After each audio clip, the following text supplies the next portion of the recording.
Good afternoon and welcome back to the WOTC Now Women Summit. I hope you have been having an incredible week because I know I have. Joined with me today on the Fashion Summit, I have Ruthie Davies of her namesake, Ruthie Davies, Rosie Fortescue of Rosie Fortescue Jewellery, Sarah Curran-Usher. Gosh, where do I even start with this woman? She currently owns True Fit. We have Shevanne Helmer of Helmer Limited, and of course, Victoria Prew of HURR. Hi, ladies. Hi there. Hi. Hi. Hello. Hi, good morning. Good morning. Good afternoon. I know it's good morning for you, isn't it, Shevanne? It is. Absolutely. I just literally rolled out of bed. For What's me the weather too. like there? Oh, wow. Oh, yes. The same for you as well, isn't it, Ruthie? What's Yes. the weather like there for you guys? Finally getting some sun in New York City, so we're very thankful. Wow. I'm in Wow. Miami. I'm in Florida and it's beautiful here. Beautiful. Amazing, amazing. Oh, welcome, welcome. Hi, we also have Eliza Jones and we have Lola Payne.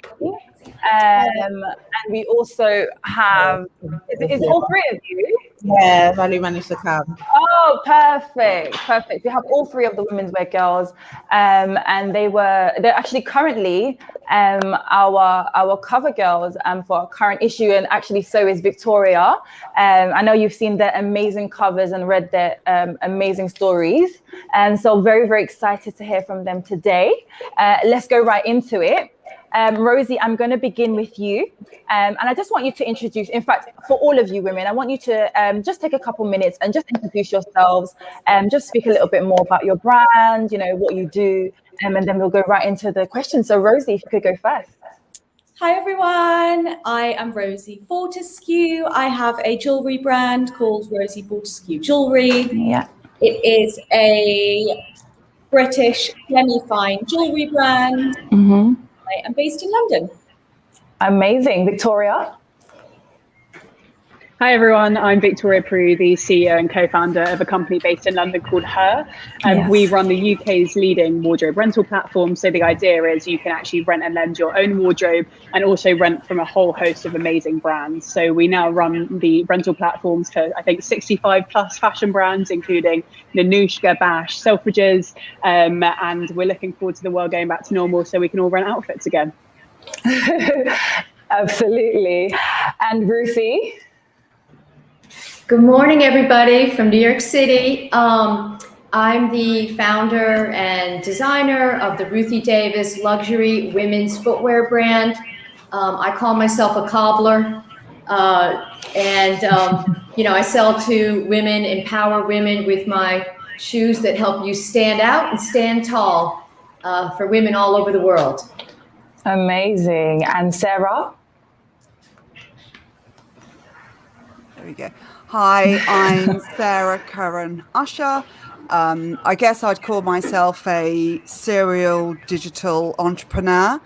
I've been in the retail industry since 2002 and very much focused on digital since 2005. So, you know, I've learnt the hard way in digital through experience.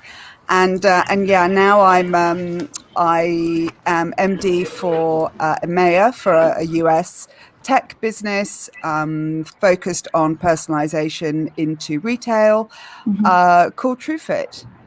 Amazing. And Shevanne? Oops, thank you. Hi, my name is Shevanne Helmer, and I'm the founder of Helmer, which is actually a lifestyle brand that was started 7 years ago by my two daughters, Danielle and Michelle, and myself. So we are a true women-run business, mother-daughter family business, if you can say that. Yes. And what actually we specialize in, we started out with accessories, with bags, and now we are moving into true lifestyle, homeware. And as we have grown as a family and we have changed, you know, we have evolved our brand to suit us.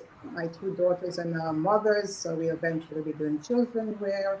Right. So yeah, so our brand is kind of patterned or was inspired by the Missoni story, which is a true, very female-run business. So that is kind of our inspiration.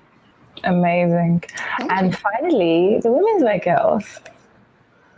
Oh, hi everyone. We are Women's Wear. We're all co-founders of Women's Wear brand. It is a athleisure, transferable wear clothing that we make for females all over the world. I don't know. That's sad. Amazing. Tell us your names. We don't want to call you Women's Wear all day. I mean, I know it, but tell the audience your names. So I'm Eliza. Yeah. I'm Lola. And I'm Valerie. Amazing. Thank you so much, ladies. Okay, great. Now let's get straight into it. And my first question is for Rosie. Now, let's talk about, investing in you. I think what I really loved, when I was, looking into your brand more and getting to know, Rosie Fortescue Jewellery, I really loved that. What I was reading, that you invested in yourself. And I know that many people, I think the first thing they do look for is outside investments. But I think it's great for the very first investment to be in yourself. So let's talk about that and that investment that you decided to make in yourself. So I basically saved up and started my brand. I really didn't want to call on friends or family or anything like that or borrow money. I just worked for several years to be able to save, to start the brand. It wasn't a crazy amount of money, but I knew that because I was going to be doing a lot of the graft myself, that I didn't want to employ anyone from the start. I wanted to do everything myself. Right.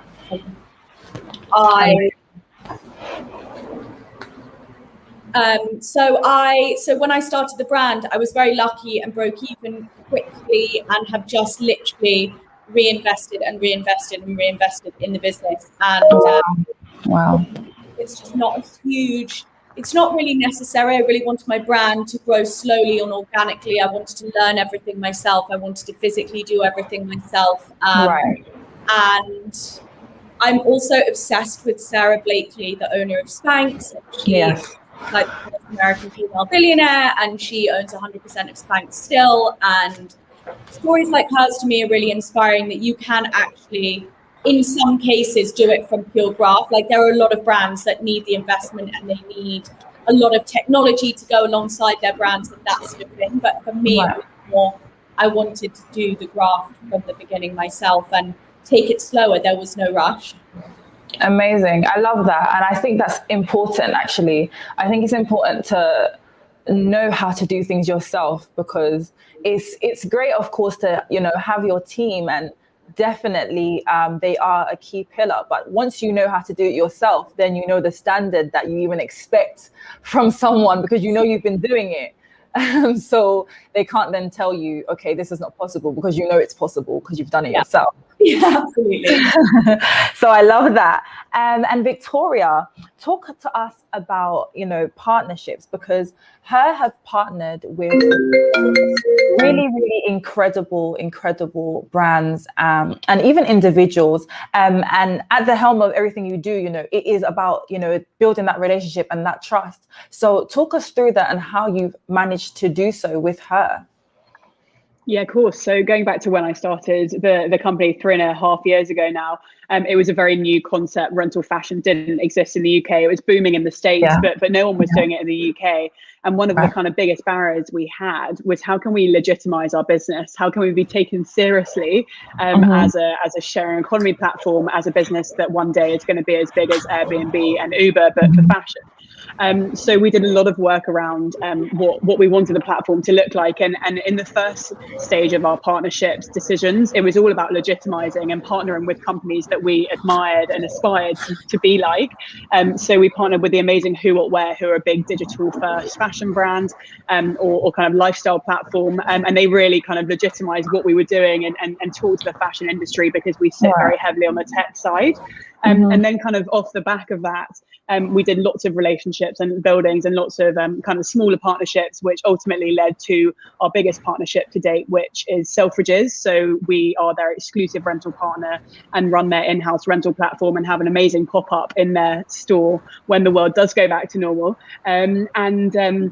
And for us, that was built from the back that we had started really, really small relationships and kept them and the partnerships building over time, which ultimately has kind of led to a golden nugget, so to speak, of Selfridges backing rental and backing us as a business, which for me was always one of my life achievements within her. Amazing. I love that. And I can't wait to see it in store actually when we're out of lockdown. So that's really exciting. And my next question is actually for Lola, Eliza and Valerie. I want to say, first of all, congratulations. I know I've said this already. Congratulations, because I know that Women's Wear had a birthday this week. And also on the very same day, your product, your brand went live also on ASOS. That is amazing. So let's talk about that partnership and how other women, young women starting out can also, cultivate relationships like that and get their brand stocked in places like that. And even just talk to us about the process. How does it feel? How has it been like for you? I'm sure there's going to be even more of a workload on top now. So it's been quite a kind of long journey. It was like 6 months. Yeah, about 6 months. It could have been, but I think because we are kind of new to that process of being stocked somewhere, there's a lot of things that we didn't know about that we had to learn ourselves. And obviously we had people in ASOS and some guys away, but as a new brand being stocked on there was a lot of things that we needed help with. So but I would definitely say building relationships with people, looking for people through things such as LinkedIn, even Instagram, Facebook, social media. A lot of people have their job title in their bio, so that will really help. And even though you might think, oh, it's not so professional to send a DM, or it's just what helps. So it's better to kind of try and make some type of contact to show what you do, ask for an email address.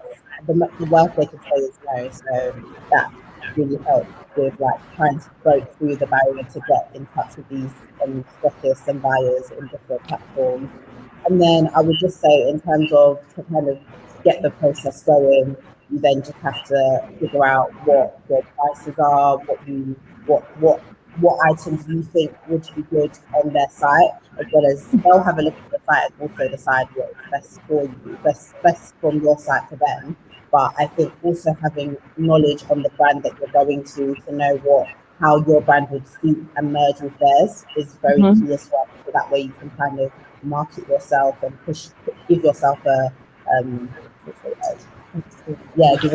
start when you're talking to them, to kind of get them engaged and want to choose your brand, because they must get loads of brands approaching them on a daily basis. So I can imagine. I would say are really amazing. Well, thank you for that. And once again, congratulations. It all looks amazing on ASOS. And for Sarah, talk to us about knowing when to leave a position and, taking those skills from one position to another. Because I think for a lot of women, especially, they can tell when it's that time to leave, or they want to do something different, but there's that fear factor that never allows them to actually take that plunge. So I know that, you've done that very, very many times, and, you've done that very well. So talk to us about that. Yeah, I think, so there are many stages of a business that you need to sort of really think through before you throw yourself in and potentially leave the security of a sort of good paying job, or just the general security of sort of not being in this sort of state of free fall, as some of us might perceive it to be. Right. And I think it's about, I'm a true believer in, in sort of things like gut instinct and putting all your energy into what it is you feel really passionately about. And it is at times very difficult to really give the business the attention that it needs and the focus that it needs in order to thrive and get that momentum started. And I'm a true believer in the expression, where energy goes, sort of where attention goes, energy flows, in the sense of, the more you are focused, the more you'll find it builds momentum and, Absolutely. you can get kick-started. And I think sometimes the idea of holding back is just a state of fear. I mean, being an entrepreneur is a constant mindset play. You have to overcome these mental barriers. Don't forget, we're programmed with this fight or flight. We're programmed to not put ourselves into a position of danger. And when I say danger, I mean the sort of the risk of, the sense of risk that we sometimes have when we sort of go and set up our own business. But I think it's really important, if you're gonna give something your all, you have to at one stage be prepared to take that leap of faith and go with it. And the idea that the time's not right, in fairness, if you are waiting for the time to be right to leave a comfortable and stable job and take that leap of faith, you're probably, you're always going to find a reason why it's not quite the right time.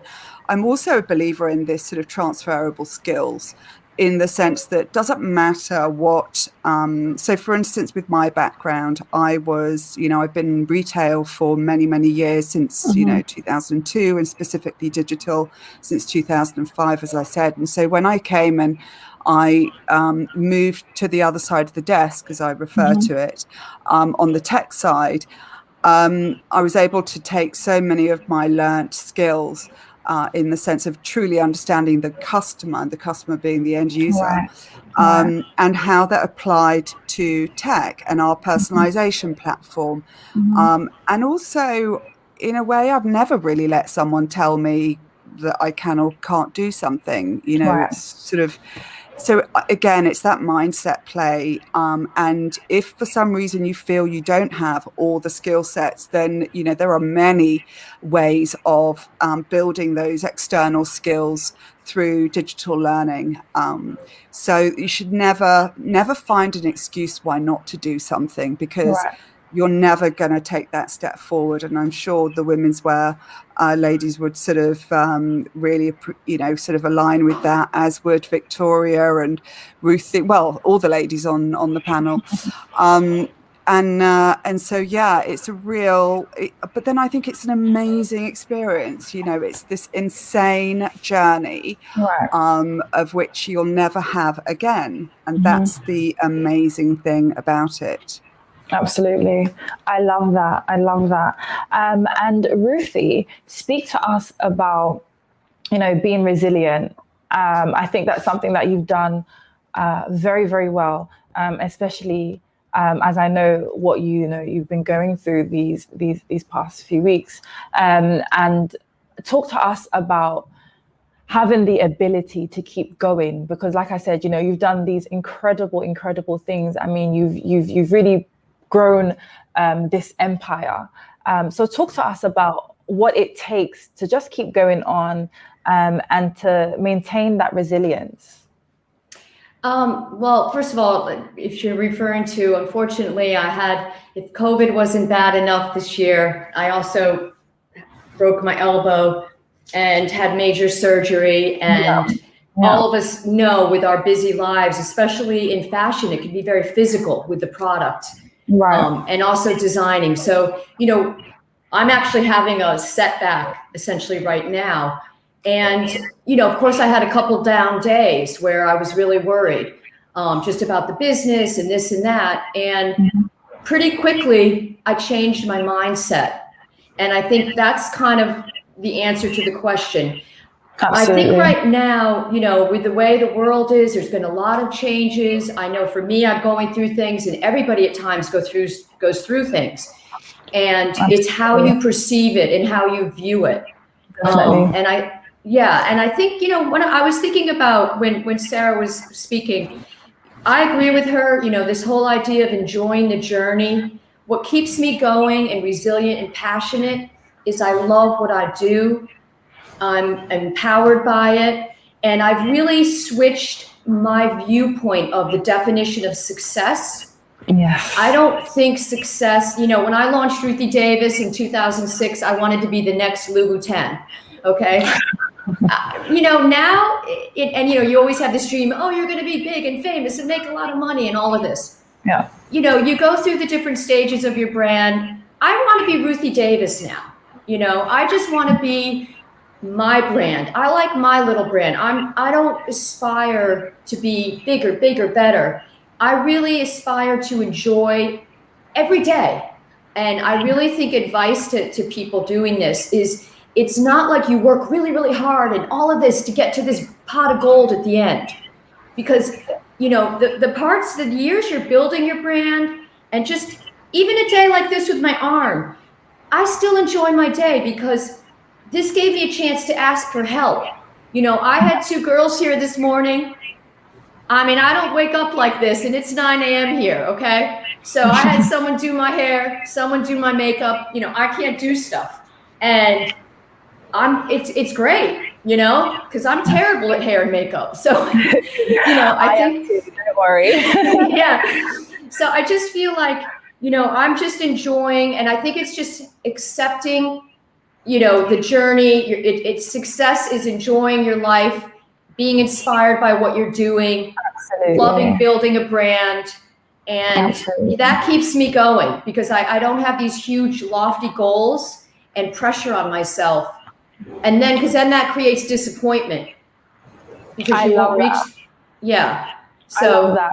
Ruthie, that was so powerful. And I absolutely 100% agree with you. I think it's just finding that peace in what you're doing and being 100% okay with whatever that ends up looking like. So thank you so much for that answer. I really admire your strength. And I think that, you know, that is something very, very key. That it's just about, like you said, being you. It's not about trying to be anyone else, not trying to be better than or anything like that at all. It's just finding that peace in what you're doing and owning that. So thank you. Thank you so much, Ruthie. 100%. And Shevanne, I just wanted to ask, I know that a large part of, you know, what you do and the Helmer kind of ethos is collaboration. So how do you ensure that when you do collaborate with other brands, other people, these artists, that your visions are uniform and that it's still the Helmer voice and that doesn't get lost with the other person's kind of vision and their thoughts? How do you ensure that it is still the Helmer vision that's being, you know, portrayed and spoken? Hi. Well, I just wanted to say, Ruthie, I am with you. I totally agree with what you said, that life, that work, like life is a journey, and you really have to live and enjoy every moment. It's not this end goal. I mean, the trip is this moment, this instant, even being here with everyone. This is such a pleasure. Thank you. And I'm so delighted to be here.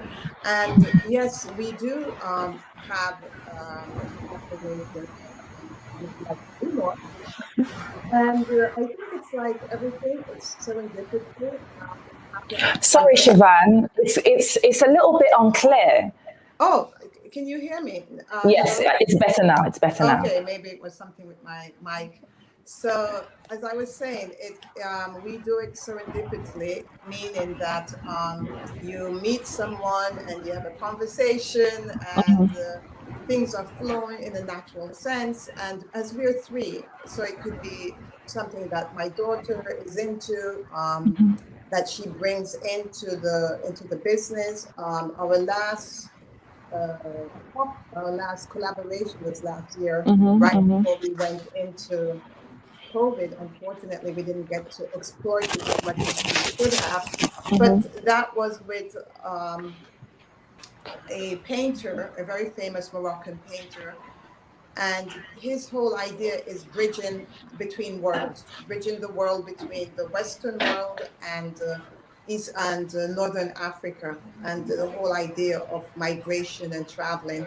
And our whole brand ethos has been about the journey, whatever journey you're on, the journey inside or outside. So what do you wear for your journey to go outside? What do you wear for your journey to go inside? Right. And, you always have a bag, and then you might have a comfortable clothing. But in this case, it was our JoJo bag, which is really one of our iconic bags, which is for traveling. And so it was really such a perfect fit. This story about traveling and our bag that was made for traveling. So we did a series of bags that were painted almost like postcard-like paints, and each postcard was representing a country, Morocco, Paris, Bali, these are places that we traveled to and that we worked in. Right. And, so that was one of our collaborations that happened really serendipitously, really naturally. So we're not very, it would be nice to say we're very extremely logical about it. But as we are a small family-run brand, we really tend to go with things, our instinct and things that was a natural fit for us. And as I said, it started, we launched this last year in February, and then we went into a lockdown in March. So unfortunately, that was not, we didn't get to exploit it as much as we would have liked. We're waiting for that time to come again so we can relaunch it. So, most definitely. Amazing. Thank you. And now, Rosie, back to you, because I know that you have to leave us soon. I just wanted to ask that, of course, the jewelry industry, it's not one that you see many women, leading in. So I love that this is a space that you're in.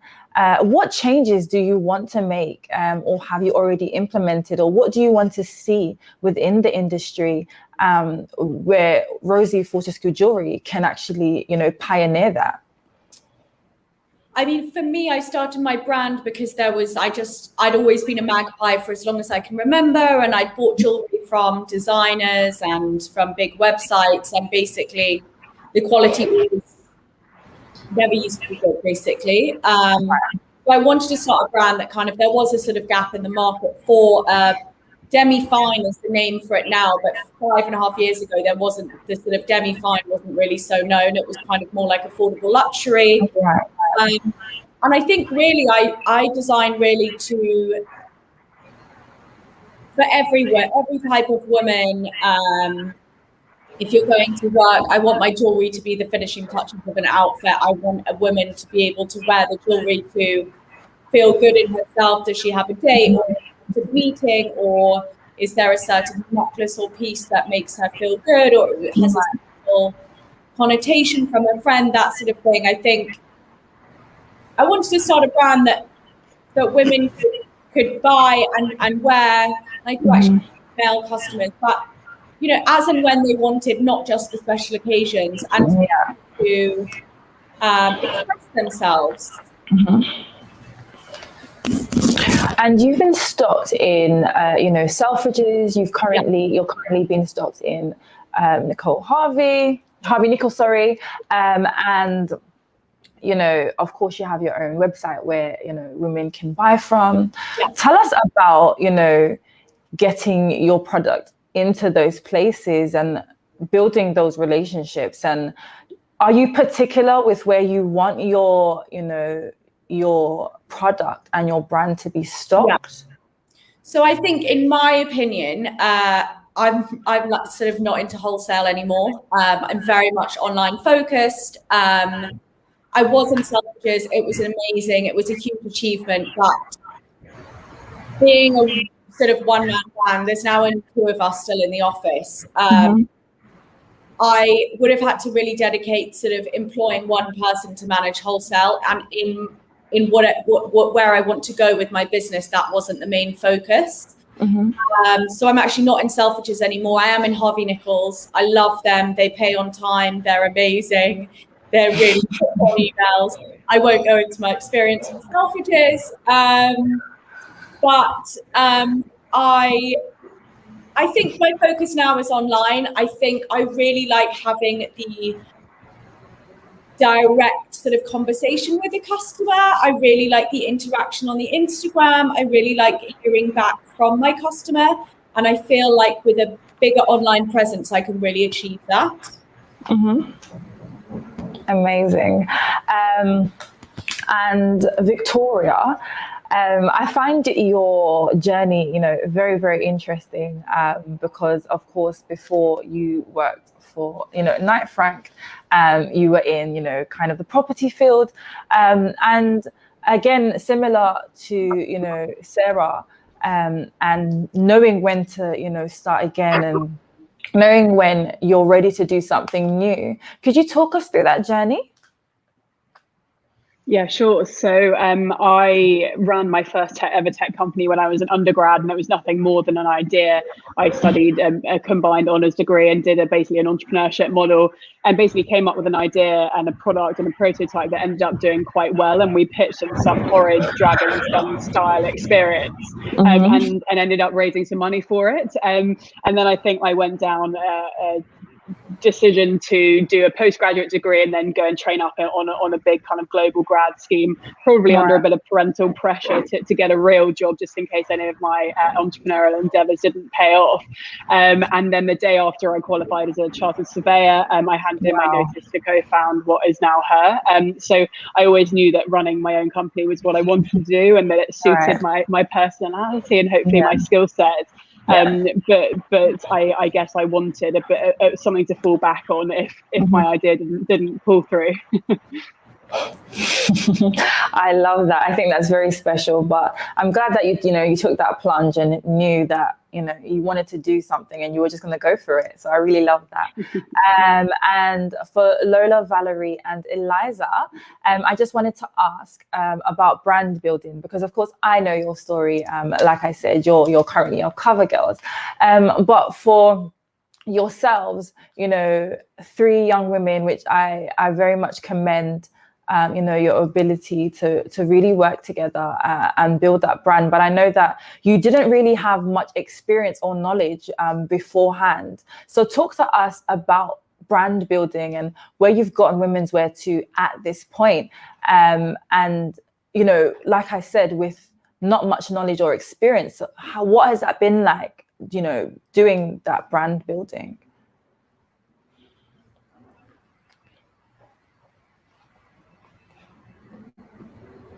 Yeah, in terms of brand building, it's been very much organic. Where we had a business before, we saw there's a big difference. We learned that our product is a third brand. We can request it, ask for it, when we would reach out to people and see if they wanted to try our products.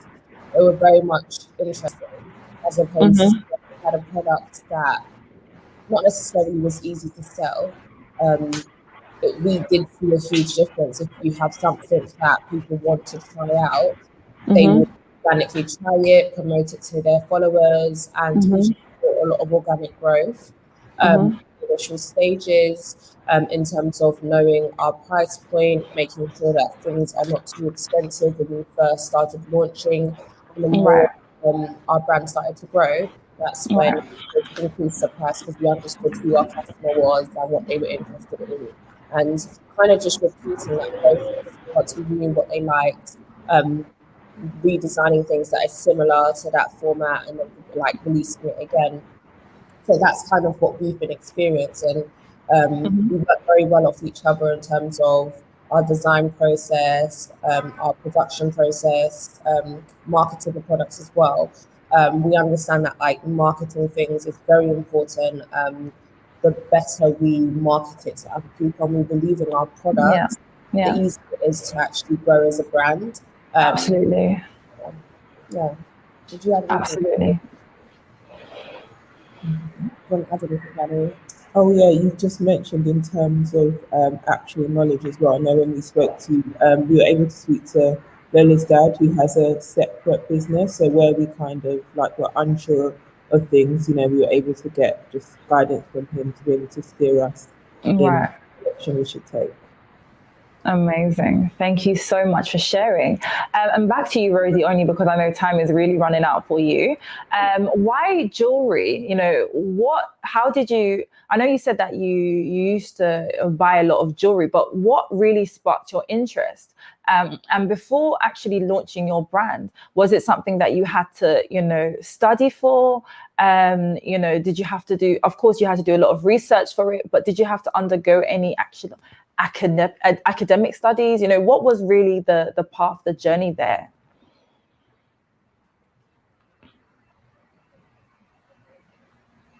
So for me, I've always been jewelry obsessed. Mm-hmm. And I think I just knew that with the graft that I needed to start my own business, I really had to have that 100% obsession behind me. And for me, that was jewelry. I have tiny little hands, and I found it quite hard to find jewelry that would fit. Often on websites, they have sort of small, medium, and large, and that sort of thing. And I always found it really hard to find me. Right. And sorry, what was the second part of your question? Was it something that you had to study for? I know that. So I didn't actually study. So I actually did a history of art degree, quite like Victoria. I very much had family behind being like, no, can you do a degree? Which I don't regret, actually. I really loved it. It was at Goldsmiths in London. It was very creative. And I mean, I'm not a drawer. I have a twin sister who's amazing at drawing, and I just can't draw. So I kind of thought there's no point in going to learn design when actually you draw like a 5-year-old. But it's all in my head, and that's all that matters, because I'm so lucky. The two factories that I use, they both do the CAD drawings for me. So I send them my really awful drawings. I have everything measured up, all the notes annotated, stone colors, everything, and then they'll send me the CADs. So I'm fortunate that we work really well together in that way, because my drawing skills are not good. But I think if it's enough and you can explain what you want, then it works for me. Thank you. And Sarah, let's talk about, you know, partnerships and networking, because I know that your network is crazy. And why would it not be? You've been in the industry for so many years, and, you know, you've worked for so many amazing companies, and of course have cultivated companies of your own. So talk to us about the importance of having a network, especially within the fashion industry. Yeah. So I've always retail. Yeah, I've always viewed wherever I work, I want authentic and genuine relationships. And you'll know this, I'm a huge supporter of just connecting incredible humans and leaders together. And I do that in the spirit of collaboration and support and paying it forward. And I've never been one to just keep my network to myself, because I just don't feel, I don't grow from it. And that's not how I feel or how I want to be. You know, I have I'm very lucky. I've got an amazing network, and they're all important to me. They're all kind of friends. They're all people I know. They're all people that I can, you know, I can either go out for lunch with, or go for a drink with, or just pick up the phone. And I know that, you know, we're in an industry where everyone's like, oh, I know so-and-so really well, and you probably only met them once at a show. And, you know, so it's all smoke and mirrors. But I've kind of spent a lot of my time trying to not be that, and to actually be just a very normal and natural, and try and enjoy whoever it is you're working with, or whoever's in your network, and constantly sort of sharing information. Shared sort of knowledge is also really, really important in times of, particularly when we go through a retail sort of downturn. You know, you've got to share the knowledge that you have and what you're seeing, if it's in trends or data. And so that's the spirit of which I always enter into any relationship, be it professional or personal. Absolutely, I love that, and yes, I do know that all too well. You know, you've introduced some really incredible women to me, so thank you very much for that. And then back to Rosie, what is, let's say, 3 key things that you've learned since, you know, starting your own business, and how have you grown from them? Rosie, I think you're on mute. Sorry, I'm unmuted. As we were actually talking about earlier, I think it is really, really important to trust your gut and to go with how you feel, and to be proud of the stages. I think it's really important to not really focus on the sort of 10-year goal, and actually just to figure out, you know, sometimes in a day I'll learn something that is just so good that maybe if I wasn't even looking at the smaller details, I would have completely overlooked. Yeah. I also do think it is really good to learn from your failures and from things that go wrong, whether it's, you know, not ordering enough stock, which I've just done again for my latest launch, and it's sold out way too quickly. There's so many things, but I think there's so much that we can learn from the failures, and I think it's important to really look at the failures as well, and to learn and take everything in order to grow. Amazing. Anything else? Thank you so much for having me. I'm so sorry I have to rush on. No, I completely understand. Rosie, thank you so much. It has been a pleasure having you. Thank you. Bye. Thank you. Bye. And Eliza, Lola and Valerie, I know you also have to leave at 3 as well. So don't worry, but thank you once again as well. My next question is actually for Ruthie, and I just wanted to ask, I think I want to ask the same thing I've just asked Rosie. So what are 3, you know, key things you've learned during your time, you know, during your career? I know you've had many great lessons. So share some things with us. What have you learned, and how have you overcome those things? Okay, well, I think there's so many. It's hard to narrow it down to 3, but I think that, you know, one key thing that I learned over the years is to be true to yourself. You know, when you start something new, when you innovate, when you're thinking out of the box, you're going to have a lot of people doubt it or question it, or try to say, oh, it should be more this way or that way, and judge you. And, you know, you have to be strong in your conviction. You have to believe in what you're doing, like dig deep, find your vision, find your dream. But then you've got to put a little bit of like blinders on, listen to people and feedback. Absolutely. But you can't let them derail you. And I'll give you an example with myself. When I launched Ruthie Davis brand, I had a lot of naysayers, I called them. And for some reason with me, everybody wanted me to be less Ruthie, okay? Your shoes are too high, they're too high, they're too expensive, they're too bright, you know, you work too hard, you run too far, you know, I'm a runner, your clothes are too tight, like everything was, they wanted to water me down.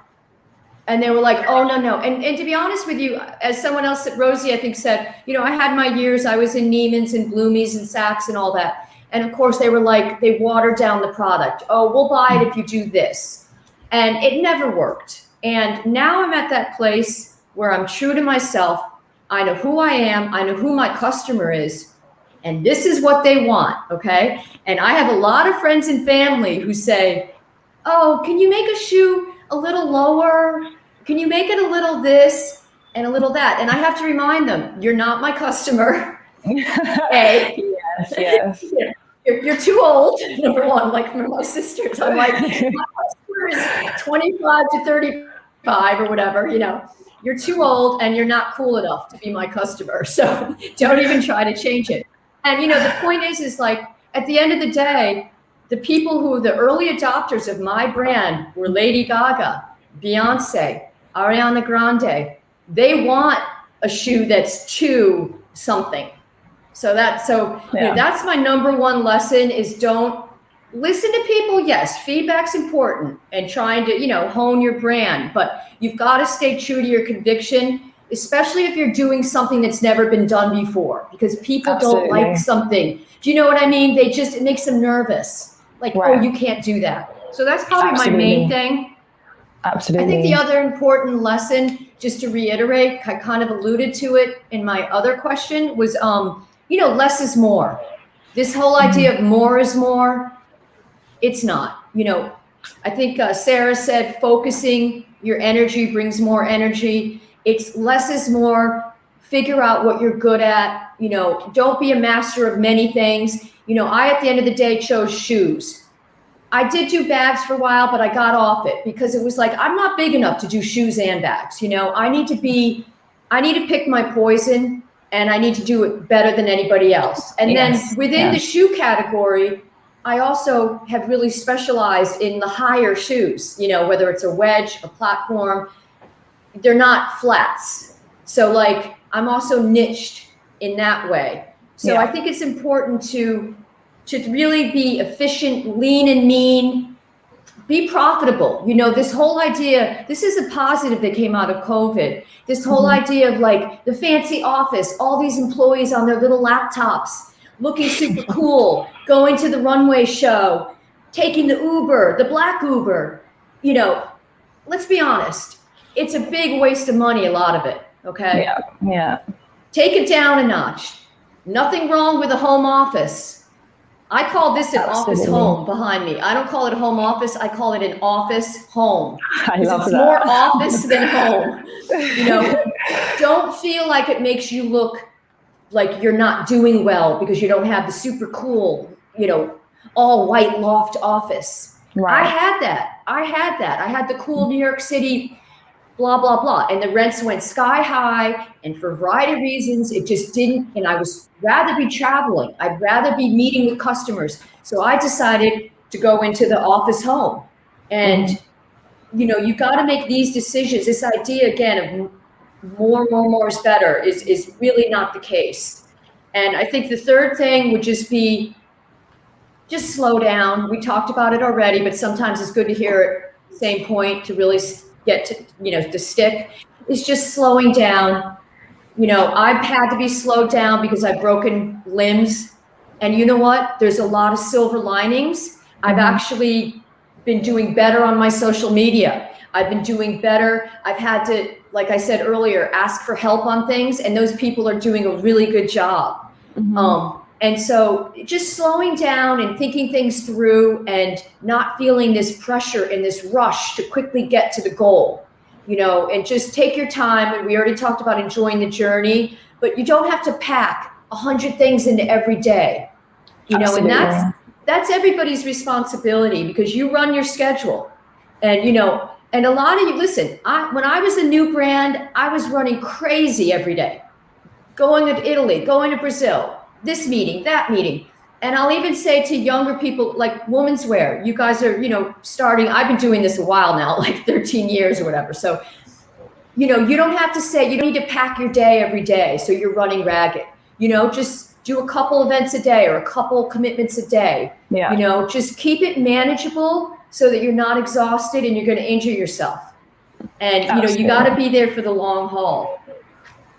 Absolutely. I love that. And I love exactly what you just finished with. You've got to be there for the long haul. So if you burn out in the first couple of years, how will you make it to the end? So those are some amazing tips, Ruthie. Thank you so much. And my next question is actually for the women's wear girls, Eliza, Valerie, and Lola. I wanted to ask you about breaking out of barriers because that's exactly what you've done. you've broken out of a barrier. You've broken out of what people say or think you should be doing. Because I know that even for what you all studied at university, I'm sure it had nothing to even do with fashion, and even the households and backgrounds that you're all from, it's not typical for someone to go down this route. So you have absolutely broken out of the norm, and I really, really love that. So talk me through that, and how were you able to maintain this mindset, and how are you able to keep fighting? Because I know that it's not easy, and I know you even as you're doing well now, you still have probably a lot of opinions, probably a lot of people telling you or awaiting even your downfall. How do you keep going? How do you continue to stay broken out of that barrier?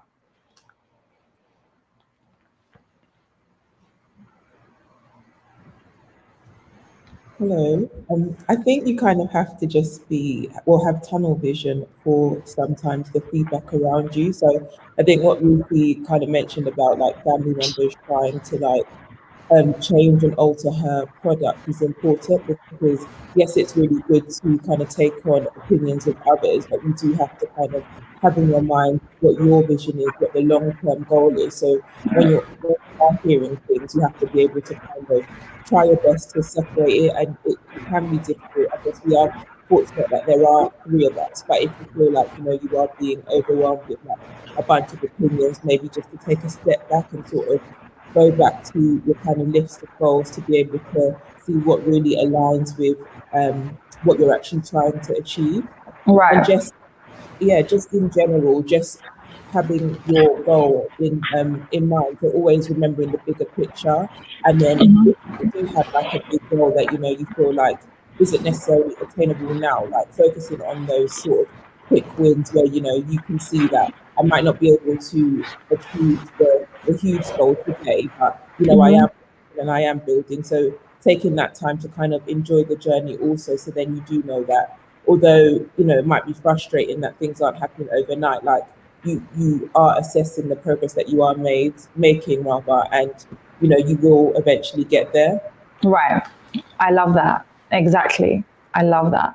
And Victoria, talk to us more about, rental, because clothing rental is, something that people are only just coming on board with. Now, as you mentioned earlier, we rent our houses, we rent our cars, but for some reason, the idea of renting clothing seems to still be, foreign to a lot of people. So talk us through, building this amazing platform, especially now where I think it's definitely most needed over the last year, where, it's better, I think, to rent than to own, because, where are you really even going? So speak to us more about, rental, and where you see the future of rental, and where you see the future of HURR in that rental space.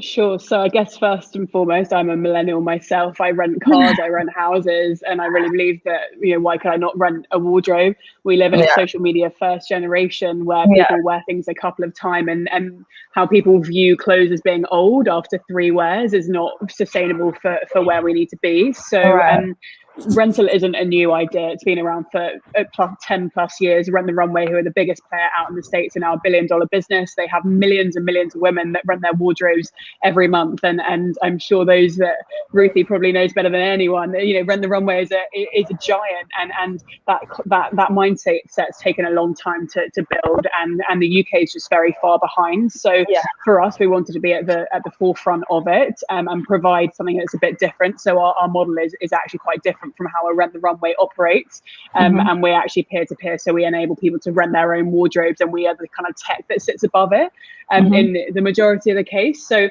I think we've got a long way to go until rental is the norm, but I really believe that in terms of what the future looks like, I think and I hope that we'll be investing in a wardrobe full of high quality basics that we can wear day in, day out. They're well made, and they're going to stand the test of time. And then you can have access and rent incredible pieces that you don't need to own and have in your wardrobe for the foreseeable future. So that's what I hope that the world's going to look like. I really hope that 21st of June, which I know is our Freedom Day in the UK, isn't going to see a huge flurry in fast fashion one-off purchases. That kind of, brings me lots of sadness, and something that I hope that HURR can solve. We're doing a lot at the moment about how we can make sure that we don't just go back to how we used to purchase, because over the last year, I'm sure everyone on this call would agree, we've probably sat in our homes looking at all the stuff we own, the bits, random, everything, not just fashion, everything, and the clutter.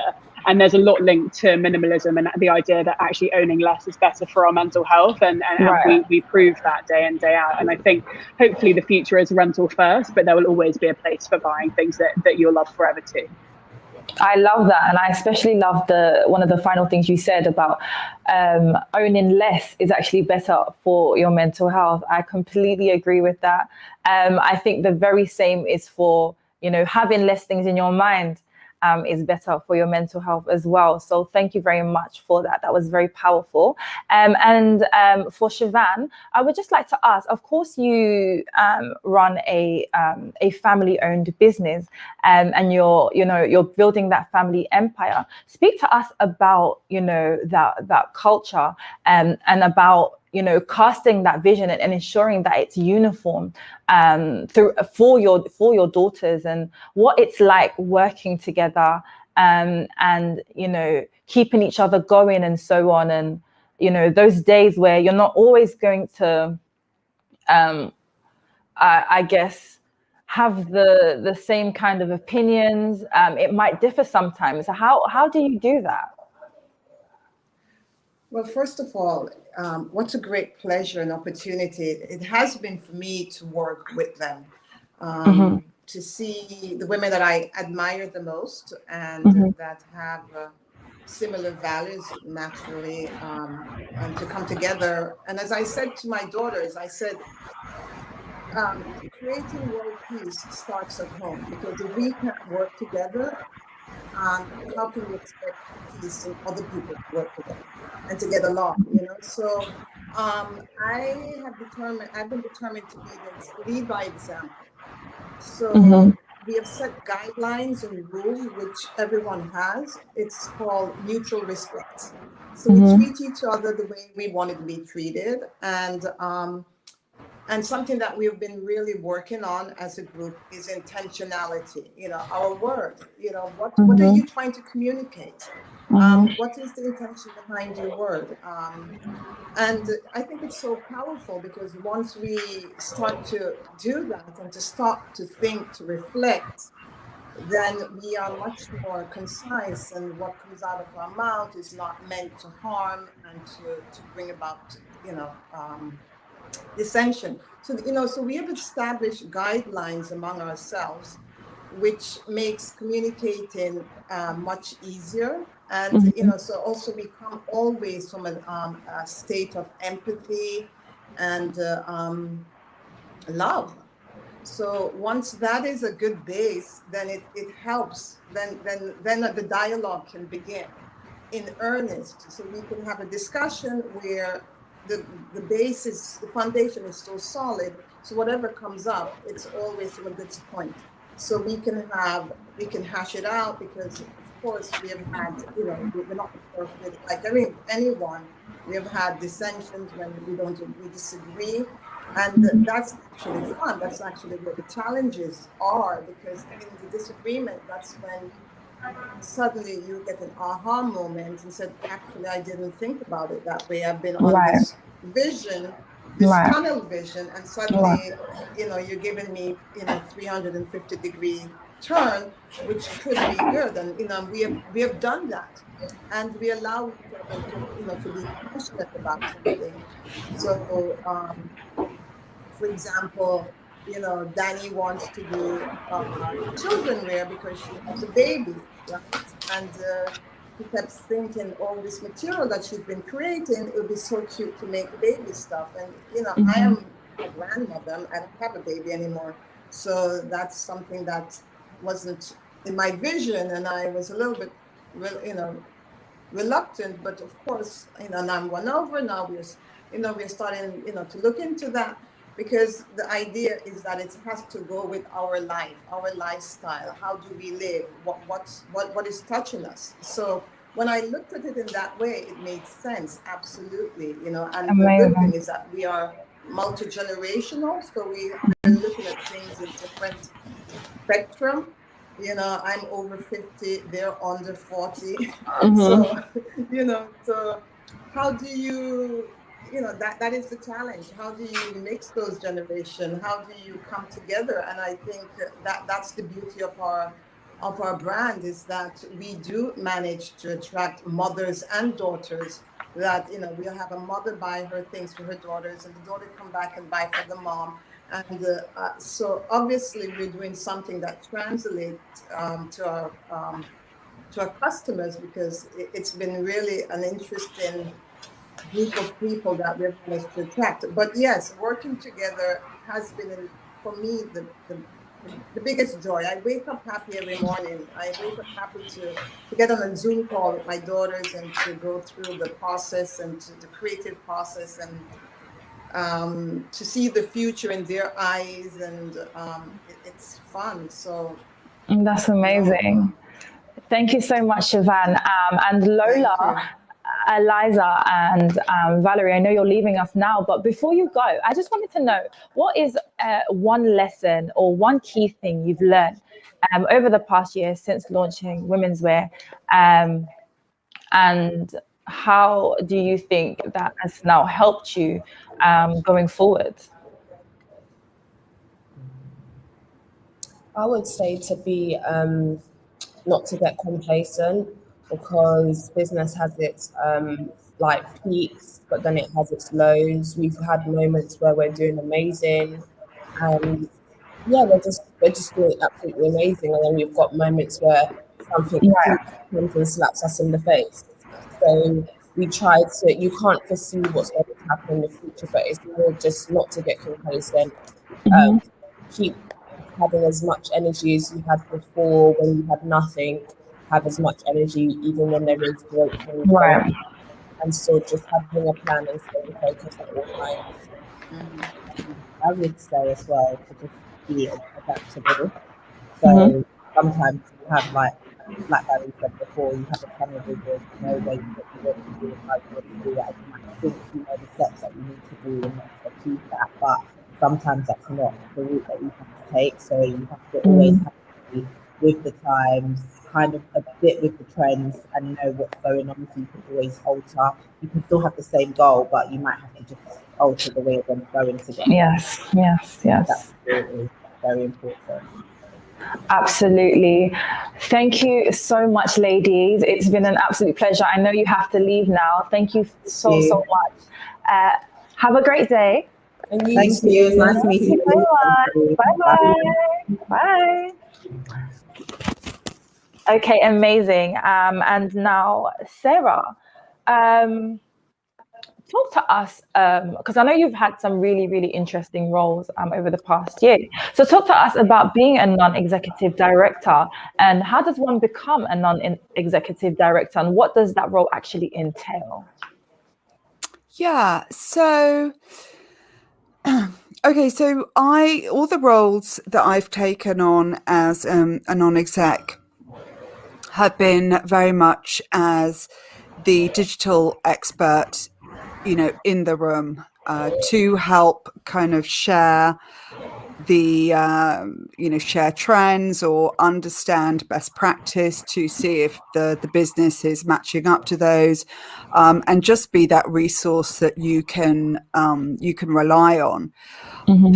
The interesting thing is, and the difficult thing is, particularly when you've been a CEO or you've had an exec role, is that as a non-exec, you can recommend, you can give guidance, but actually it might not be taken up at that stage. Wow. And so you need to be comfortable with that. And so what tends to happen is that when we are, we're, as entrepreneurs, we're used to kind of working at pace or kind of, doing things to doing things in that sort of entrepreneurial spirit to get the job done.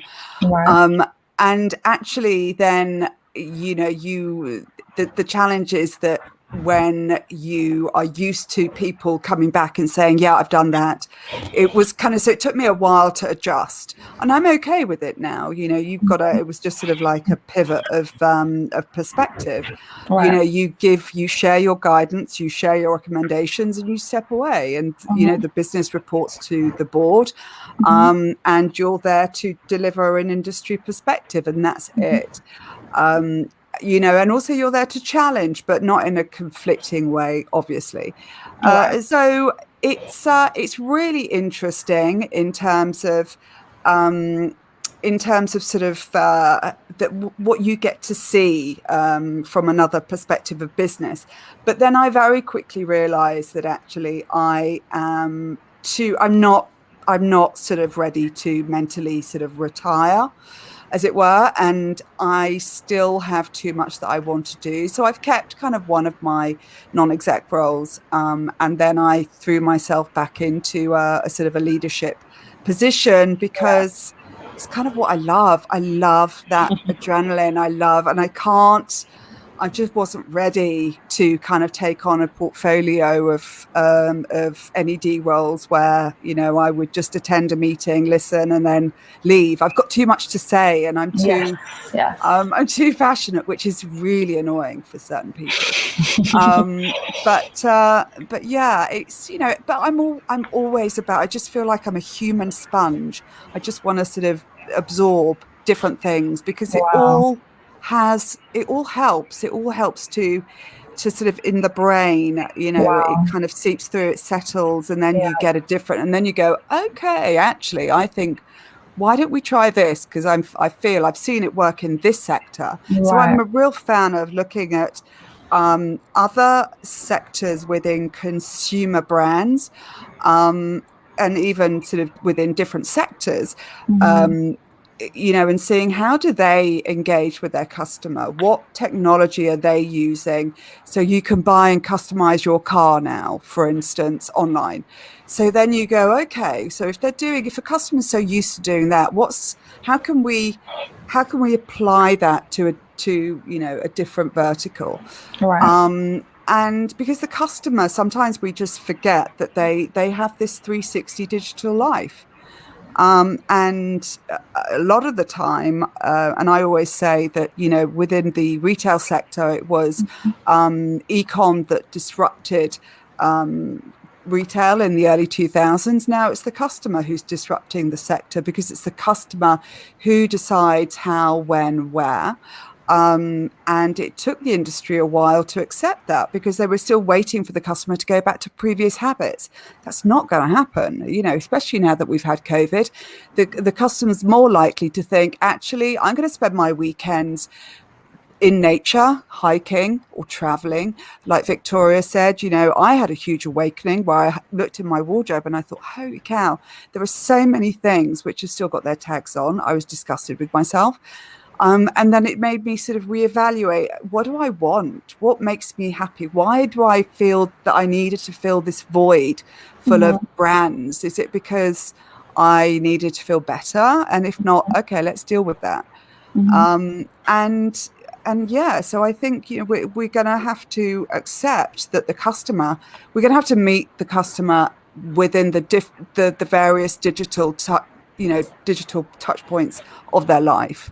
And I think that's great, because it's an opportunity to, again, sort of push the boundary and do things differently. And I love change. I love that. Thank you so much, Sarah.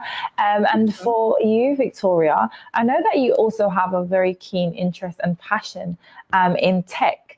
And I know the last time we spoke, one of the key things you said was that you actually want to get a lot more girls this year involved in that side of things. So talk to us a little bit about that.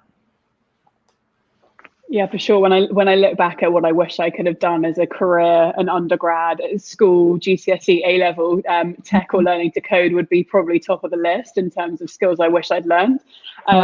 So I think we need to address it in a number of ways. We need to kind of give internship opportunities to the people coming out of school, but we need to also tell people and kind of educate people whilst they're at school that the STEMs and the science-based and the tech-based, learnings and modules, so to speak, are accessible for all, and I think there needs to be more focus on that. So we're really trying to be active in this space in terms of giving females who are in the kind of girls who code cohorts coming out, and there are amazing entire cohorts of women and girls trying to teach them how to code or teach them more about the tech industry.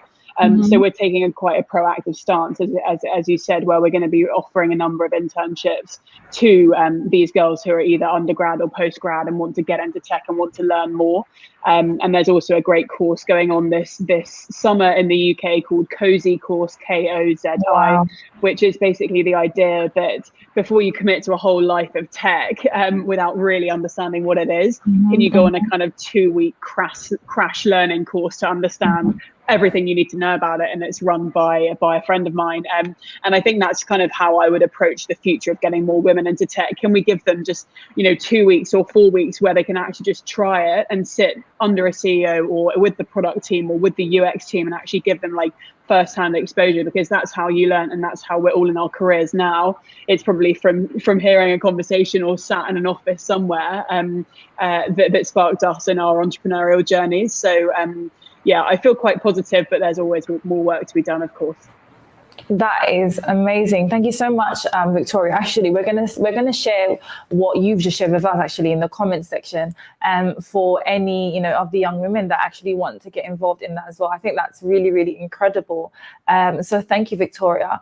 And Ruthie, I know you pledged with WOTC magazine actually back in November ahead of 2021 about the changes that you wanted to see this year and that you wanted to yourself implement. How is that going for you? Because I know that you actually tagged us yourself back in January. You already made a very early start about what you were doing against that change. So tell us about it. Well, first of all, I'm a Capricorn, so a mountain goat climbing up the mountain to get to the I like a goal. You challenged me with that, pledge. So I own it, and that's why I tagged you. I'm like, see, I'm doing it. Because when I say I'm going to do something, I like to do it. It's a great question because it's one of my favorite topics. First of all, I've been doing very well with the pledge. So thank you for that. To me, it was a great roadmap. It's written down and you're going to follow through. And why the pledge, what I chose as my pledge, which was to continue and to more so mentor young people, women in the fashion entrepreneurship business space. So that was what I said I would do, which is so important. It shouldn't just be once a year that we say, oh, we're going to do this. This is part of a brand from day one. And I tell young people this, that like so much a part of who the brand is what it stands for. Whether it's for me, for example, as you know, I design shoes for women, and they're very aggressive shoes. They're powerful shoes, and I empower women wearing them. And it's all about feeling good about yourself. I don't make my shoes so someone can look at you and say, isn't she beautiful? Isn't she hot? It's for you to feel strong. Yeah, it's for you to look down and feel good about yourself and feel taller and stronger. So I'm about female empowerment and also, young people. I like to mentor young people I have an MBA in entrepreneurship, and I like to give back in any way I can. So since I made the pledge, I did a talk to the IWF International Women's Forum. And so I did kind of a Zoom thing like this. I'm very involved with the Boys and Girls Club of Southeast Michigan in Detroit. And I'm working with them on a project of designing a shoe. So that's something super exciting. And I'm also mentoring 2 young ladies who started a brand called Deviate. which is, their names are Kelsey and Cassidy Tucker, and it's a new brand. It's a gender fluid line, also based in Detroit. And they actually have an incubator where they're working with women, like local women, to help make the clothes. So they've created jobs, and minorities. So they've got a huge story behind that brand. So I'm mentoring them just about the business side, you know, and the marketing. And I also am teaching an internship at University of Delaware to a group of women, young women, on social media fashion brand marketing. So I'm definitely doing some of that pledge work. And, you know, but one other, which I love. And one thing, it's interesting. I have a young woman who works with me. And the other day I brought her, again, because of my arm, I needed help. I had her help me with my class. I had to do a Zoom with my University of Delaware class. And I said to her, you know, you're at a stage in your career, because she's actually very adept at social media, and she kind of has her own brand. And I said, you're at that stage now. You know, she's a young woman, like 30. I said, where it's the time when part of your job is to give back. Like, that's how it works. Right. People helped you, and now it's your turn, and you can't get paid for it. Like, this is your time. Right. And because I had her help me, and I let her know, like, I'm not going to be paying you for this. And the point was, you know, it's not about me trying to skimp on paying her for it. It's more about, this is part of what you need. You need to see it as a value. Right. That's part of you got to fit it into your schedule. Right. When you, because now she has something to share with people. She's got to pay it forward. And I think that that's really what it's all about. And guess what? After the first class she helped me, she was so excited, so inspired. This was like a whole new avenue where, like, she could share her knowledge, and she understood that's what you get back, not money. You get that feeling. I mean, we all know it. We've all done it. And so I think that gets back to your pledge. I mean, I just think it's got to be fit into your schedule as part of what you do. Absolutely. And, you know, it's part of your brand story. Everybody needs, you know, whatever their thing is. Amazing. I love that, Ruthie. I love that answer so much. And we actually have an audience question. And actually, funny enough, it's on mentorship, following what Ruthie has just said to us. And I'm going to ask all of you. And I believe it is, do any of you have mentors? And also, in your early stages of launching your brands, who did you lean on for advice and support? Shevanne, could I hear from you first?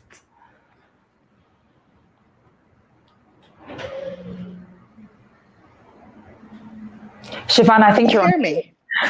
Yes, you are just on mute. Can you hear me? Can you hear me? Yes, I can. Okay, perfect. I have been in the fashion industry since I was 21, and I'm now 58. So it's been my whole life. So I've had mentors the whole way through, and from the first person that taught me to sew to the people that I've worked with. I worked with a brand, for example, in Paris about 20 years ago, and they were a startup at the time. So I think I learned a lot about, although I already started my business, but about really starting the brand on a that was different from mine, because at the time she was doing very high level wear, very expensive clothing. And I remember her telling me, you know, Shevanne, one thing we have to do, although I'm passionate about what I do, is not to take it seriously, because we're making clothing, we're not saving the world. And so these, you know, she's like, I'm not a midwife, I'm not bringing a child into this world. So, you know, so let us get things into perspective. So these are the type of things that I've picked up along the way. I've had, as I said, when we started our brand, I looked around and I looked into the space and saw how I could position myself. here I was with 2 daughters. We wanted to do something together. I'm a fashion designer. My oldest daughter, she studied fashion at Parsons. And so we wanted to come together as women.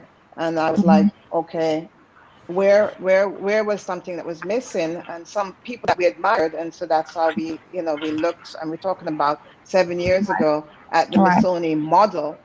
The fact that I've also had met them when I was working, you know, with other people. I met the daughters, I had met the grandmother, and I really liked that idea. And I was like, you know what? It's no Black women run family business in Europe. I don't know about the US. I've always lived in Europe for the last 35 years. So that's a space to, you know, that's a space to occupy.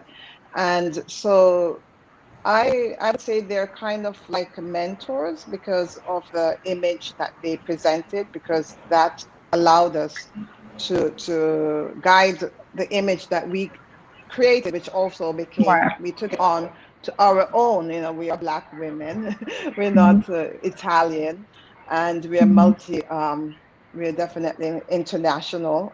But so I've had so many mentors, and I would say, you know, my daughters are my mentors.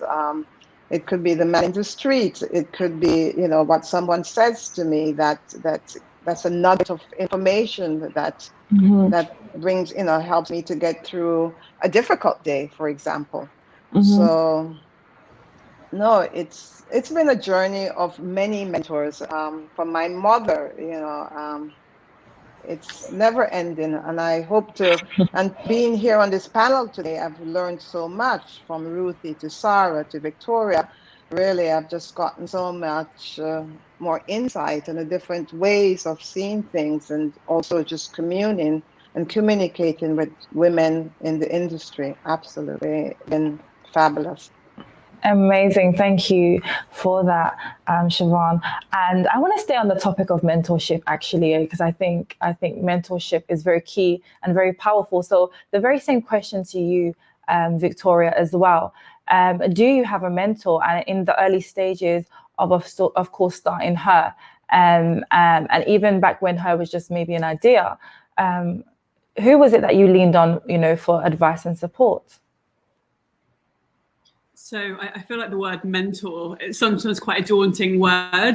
So when I get asked this question, I always say that rather than having and looking for a mentor, which I feel like is kind of what society tells you to do, or what your friends and family will tell you to do when you start a business, is actually just being a bit more direct about where you need help and expertise. So I had lots of people that I surrounded myself with that knew a lot of things, but rather than asking them to mentor me, which I think is quite daunting, and to this day, you know, when you're asked to mentor people, it comes with quite a lot of commitment.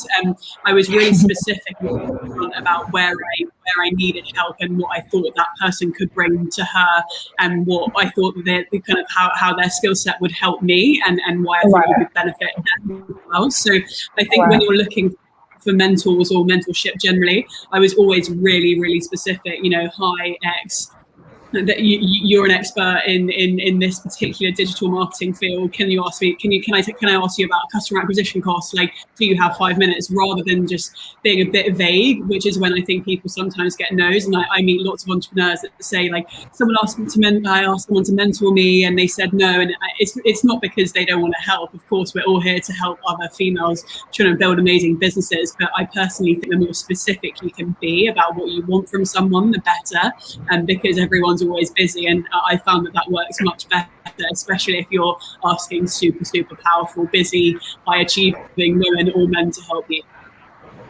Amazing, thank you. And I love what you said there.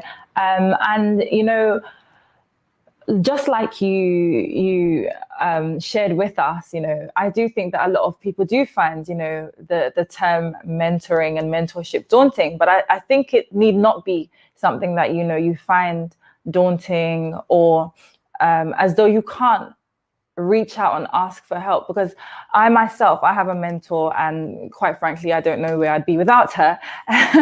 But I think it's also important with what you said about knowing what you want from that relationship. But then also, I think a really key thing is to I think the best way that, you know, kind of a mentor-mentee relationship works is, like you said, they tend to be busy people. So it's not just, you know, a kind of expecting them to always, how do I put it, come to you in a sense, but more so you're going to them with, you know, things that are on your mind, things that you're going through, areas that you need help with. So it's kind of withdrawing information from them, if that makes sense, which is what I understand a lot from, you know, mentorship. The very same question for Sarah also. So, you know, how do you feel about mentorship? Did you have a mentor do you still have a mentor? And did you have a mentor in your early stages? Yeah, I did. And she subsequently sort of is one of my dearest friends today. And she was hugely influential in sort of helping me understand my role as a CEO when I sort of launched Wardrobe and in those sort of earlier days. I think, you know, what's really important is to understand that the person is there to help guide you. They're not there to help solve the problems. Exactly. And I think it's really important where you sort of accept it's just a kind of an agreement that you have between the two of you. You know, I never take as an example, you know, people are like, oh, you know, I'll pay you to be my mentor. I'm like, well, no, because it's not a financial thing for me. You know, I will do it happily, but you need to understand that these are a bit like Victoria said, there's a certain structure in order for you to get the most out of this, and also for me, because don't forget, this is an opportunity.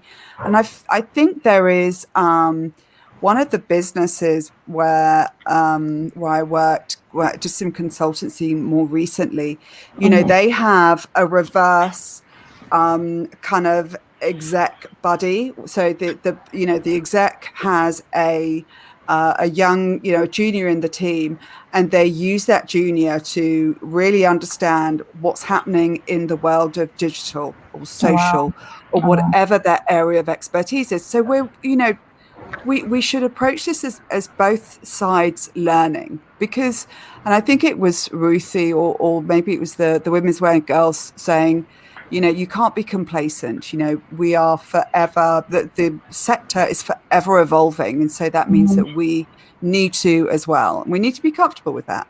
And we need to know that we're not the expert at everything. You know, you bring in experts to support you, and you understand where your strengths are and you focus on that. And then you have other people who are also sort of contributing. Right. And so that's where I think you get something, and sort of, you know, try and remove the formality. So, you know, do it over lunch or in you know, there was one where I used to do walks and talks in one of the parks in London, because it's just, you know, you need to be an inspiring kind of environment. I love nature. I love walking.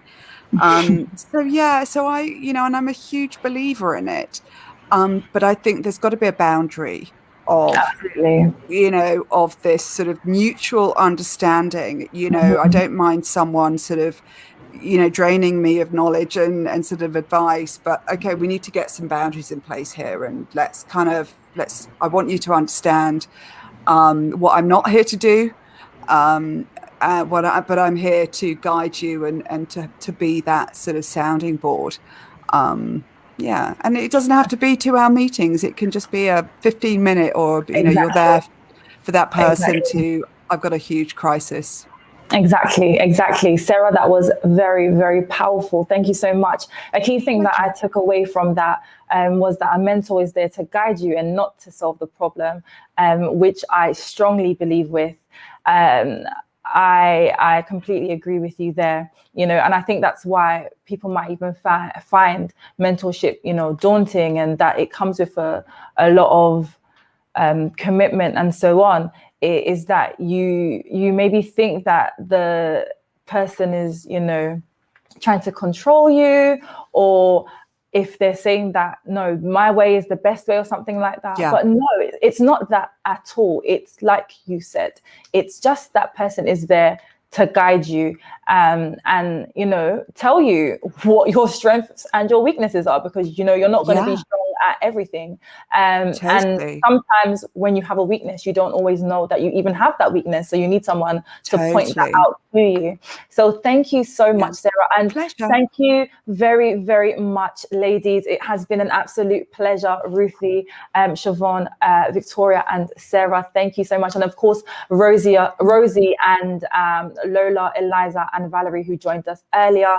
Thank you. It has been an incredible hour and a half. I know the audience has taken away so much. I know I have. I've been mentally making notes in my own head. So thank you all so much. And of course, stay tuned for our next session, which is Sending the Corporate Ladder Down, with our beautiful host, Vanessa.